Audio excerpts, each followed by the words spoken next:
ঈদযাত্রায় পরিবার স্বজনদের সঙ্গে নিয়ে বাড়ি ফিরছে মানুষ। বিভিন্ন স্থানে গাড়ির চাপ থাকায় কিছুটা ধীরগতিতে চলছে যানবাহন। যানজট নিরসন ও ঘরমুখ যাত্রীদের নিরাপত্তায় কাজ করছে আইনশৃঙ্খলা বাহিনী। এই ঈদে জামা জুতো অ্যাক্সেসরিজের ডিসকাউন্ট।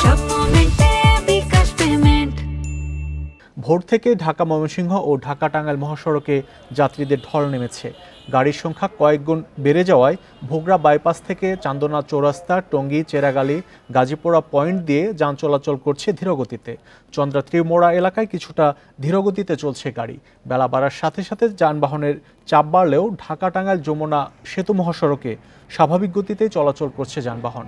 তবে মহাসড়কটিতে গণপরিবহনের পাশাপাশি ব্যক্তিগত গাড়ি ও মোটরসাইকেল চলাচল করছে অনেক বেশি। ঈদযাত্রার আরো খবর জানাতে টাঙ্গাইল থেকে যুক্ত হচ্ছেন সহকর্মী মামুনুর রহমান। মামুনুর রহমান, টাঙ্গাইলের কি পরিস্থিতি দেখছেন?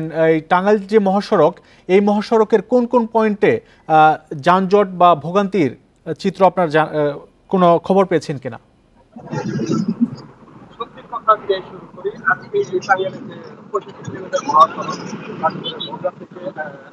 আপনার যমুনা সেতু পর্যন্ত এই 65 কিলোমিটারের ভিতরে কত আমরা ধীরগতি বা যানজটের কোনো তথ্য এখনো পাইনি। আমি যদি একটু দেখানোর চেষ্টা করি, এখন আমি দাঁড়িয়ে আছি এলেঙ্গা পয়েন্টে। আপনি জানেন যে দীর্ঘদিন যাবতীয় ঢাকা থেকে এলেঙ্গা পর্যন্ত 4 লেন প্রকল্পের কাজ শেষ হওয়ার কারণে সেখানে গাড়িগুলো নির্বিঘ্নে আসতে পারতো।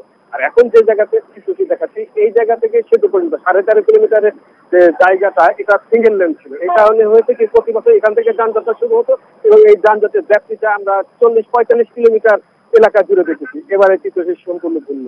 যদিও 4 লেন প্রকল্পের কাজ পুরোপুরি শেষ হয়নি, তথাপি এখানে 4 লেনের সুবিধা অনেকটাই পাওয়া যাচ্ছে, সে কারণে যানবাহনগুলি খুব নির্বিঘ্নে যেতে পারছে। আমরা সকাল 6:30 থেকে এই মহাসড়কে অবস্থান করছিলাম। এই মহাসড়কে সকাল 6:30 পর থেকে আমরা যেটা দেখেছি যে গাড়িগুলি নির্বিঘ্নেই যাচ্ছে এবং এই সময়টাতে আমরা কথা বলেছিলাম বেশ কয়েকজন পরিবহন চালক এবং যাত্রীদের সাথে, এবং তারা যেটা বলছে যে গত কয়েক বছরের ভিতরে এই বছরই প্রথম তারা নির্বিঘ্নে এবং আনন্দ নিয়ে তারা এই সড়কে পার হতে পারছে। তবে দু একটি ছোটখাটো দুর্ঘটনার বিষয় আছে, সেতুর উপরে দু একটি ছোটখাটো দুর্ঘটনা ঘটে, সেখানে হতাহতের ঘটনা না ঘটলেও কিছুটা বৃদ্ধি হয়। এছাড়া বলা যায় যে এই মহাসড়ক যারা ব্যবহার করছে তারা নির্বিঘ্নে এবং আনন্দ চিত্তে গন্তব্যে ফিরছে।